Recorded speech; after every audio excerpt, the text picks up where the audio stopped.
Assalamualaikum warahmatullahi wabarakatuh. Apa khabar sahabat-sahabat? Selamat datang ke YB TV, channel informasi anda. So hari ini saya nak berkongsi dengan sahabat-sahabat. Ada beberapa kenyataan-kenyataan daripada pemimpin amanah yang kononnya mengatakan bahawa Islam tidak terancam dalam negara kita. Saya pun tak tahu daripada segi aspek mana yang beliau lihat. Saya pun tak tahu dari segi aspek mana yang beliau tengok sehingga beliau sanggup mengatakan bahawa Islam tidak terancam dalam negara kita. Ini yang dikatakan oleh Presiden Amanah Mat Sabu, menteri yang gagal. Jadi saya nak cakap dengan sahabat-sahabat, seperti mana saya pernah cerita dengan sahabat-sahabat dalam saya punya live ya, di YB channel ataupun di mana-mana saja saya punya kenyataan-kenyataan saya dengan TikTok. Saya pernah berkata, Islam terancam bukan kerana dengan peperangan, sahabat-sahabat. Di negara kita ni bukan Islam terancam dengan cara peperangan.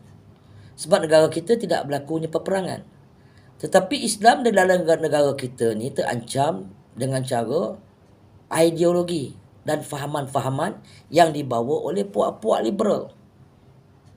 Pernah MP Ulu Langat Wabi Sani Amzan kata, mana ada terancam Islam kita? Nak pergi masjid boleh, nak semayang boleh, nak berceramah boleh, nak begitu boleh. Itu yang kalau saya kata dia bangang, dia marah. Islam terancam bukan soal tu. Kan saya kata dalam negara kita ni Islam terancam bukan dengan cara peperangan. Dia kena faham.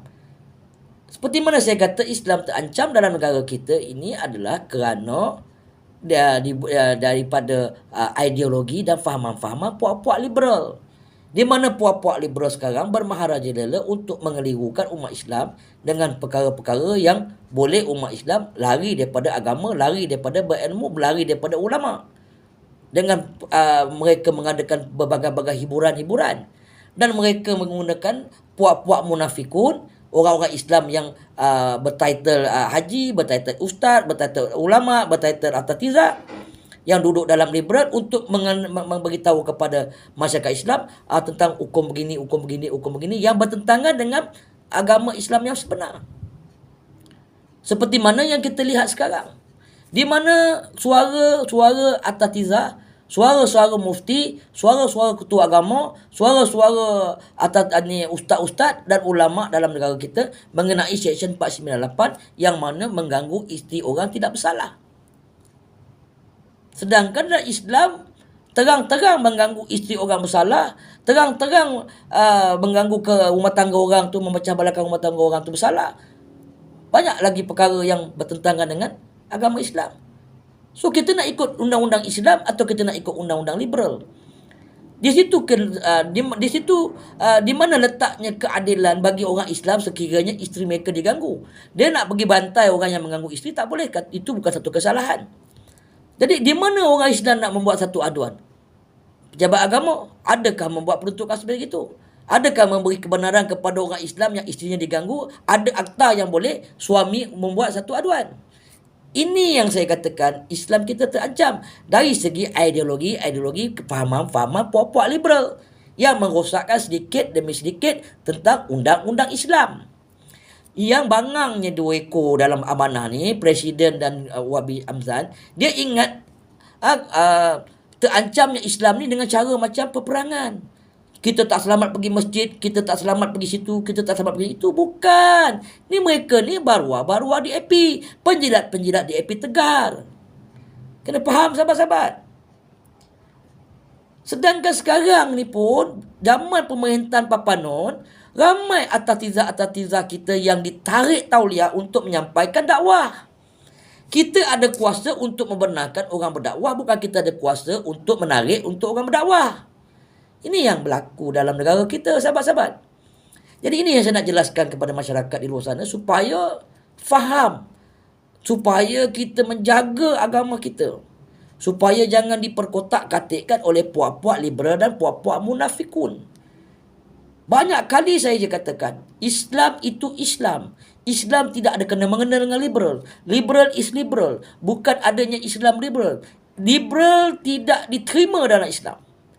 Sesiapa yang bersama dengan liberal itu adalah dikategorikan yang mereka terkeluar daripada Islam. Ini yang saya nak kongsi dengan sahabat-sahabat. Jadi itulah sahabat-sahabat. Sampaikan kepada anak isteri kita, keluarga kita, sahabat kita tentang perkara ni, supaya kita jangan diperbodoh-bodohkan oleh puak-puak liberal. Jangan sampai kita dipermain-mainkan oleh puak liberal, mengelirukan orang Islam dalam perkara-perkara hukum hakam. Ini yang kita kena jaga. Ini yang kita kena mempertahankan dalam tanah air kita. Kita sebagai khalifah yang Allah jadikan kat muka bumi ini untuk menjaga keharmonian agama Islam. Agama Islam yang suci, yang diterima oleh Allah Taala. Allah bagi kita makan, Allah bagi kita rezeki, Allah bagi kita nyawa, Allah bagi kita berbagai-bagai. Apakah tanggungjawab kita untuk membalas segala kebaikan Allah Taala, kenikmatan yang Allah bagi pada kita? Hanya menjaga agama Allah, menjaga apa yang Allah beri kepada kita. Allah dah turunkan Al-Quran, kita kena jaga Al-Quran. Allah dah turunkan perintah-perintah supaya kita buat yang baik, tinggal yang tak baik itu kita kena buat. Allah dah bagi kita rasul-rasul dan nabi-nabi untuk kita ikut. Ini saja tanggungjawab kita, tak susah sahabat-sahabat. Jangan kita terpedaya dengan puak-puak liberal ni, puak-puak munafikun yang cuba merosakkan pemahaman-pemahaman orang Islam yang sedang bertauhid dengan Allah Ta'ala yang cara benar. Inilah cara mereka nak merosakkan tauhid dan akidah umat Islam. Inilah yang saya katakan Islam terancam. So, habis ni, kalau kau nak duduk dengan DAP, kau duduklah. Mak Sabu, kau duduk. Tapi kau janganlah nak memutar belitkan fakta perkara yang sebenar kepada umat Islam yang ada dalam negara kita ni. Kalau kau nak ikut cara liberal, hang punya pasal. Tapi kebenaran tetap kebenaran. Bukan soal negara kita ni tak sedar, Islam terancam dengan cara peperangan. Bukan dengan cara peperangan, sahabat-sahabat, tapi dengan cara ideologi dan fahaman-fahaman liberal yang sekarang sedang berluasa untuk merosakkan akidah umat Islam. Itu sajalah sahabat-sahabat perkongsian saya untuk hari ini. InsyaAllah kita jumpa di lain konten. So, akhir sekali, wabillahi taufiq wa hidayah. Wassalamualaikum warahmatullahi wabarakatuh. Takbir.